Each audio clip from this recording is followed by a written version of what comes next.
Hello video එක scroll කරන්න එපා. ඔයගොල්ලන්ට අදත් මම ගිව් එකක් අරගෙන ආවිල්ලා තියෙන්නේ.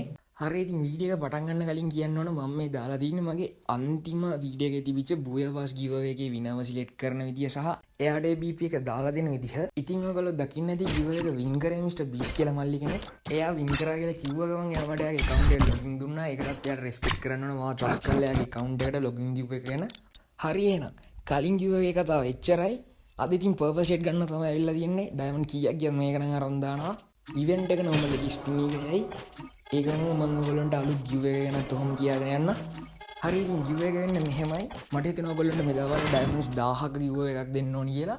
ඉතින් මගේ TikTok එකට ෆලෝවර්ස් 500ක් ආව ගමන් ඔයගොල්ලන් එක්කෙනෙක් ෂෙයාර් කළා මම එයාට ඩයමන්ඩ්ස් 1000ක් ටොප් අප් කරලා දෙනවා. ඔයගොල්ලන්ට ගිව් එකට ජොයින් වෙන්න තියෙන මෙන්න මේ විදිහට මම ෆලෝ කරලා අනිවාර්යෙන් මේ වීඩියෝ එකට යටින් ඔයගේ ID එක කමෙන්ට් එකක් දාගෙන යන්න. නිකන් දෙන ඩයමන්ඩ්ස් 1000 ෆලෝ කරලා මේ වීඩියෝ එකින් ID එක කමෙන්ට් එකක් දාලා බලන්න. ඉතින් ලකි වින ඔයා වෙන්න පුළුවන්. හරි ඔයගොල්ලන්ට පේන්නේ නැති ඉතින් මගේ ඩයමන්ඩ්ස් ඔක්කොම වගේ ඉවරයි. ආයෙත් ඉතින් වීක්ලි දෙකක් දාගෙන ස්පින් කරන්න තමයි යන්නේ. මේ බන්ඩල් එක ගොඩක් වටින බන්ඩල් එකක්. ඉතින් ගත්තට පාඩුවක් නැහැ. හරි ඉතින් ගිව් එක පැත්තටත් ඔයගොල්ලන්ට සෙට් වෙන්න කියලා කියන ගමන් ඊගා වීඩියෝ හම්බ වෙනවා. බයි බයි.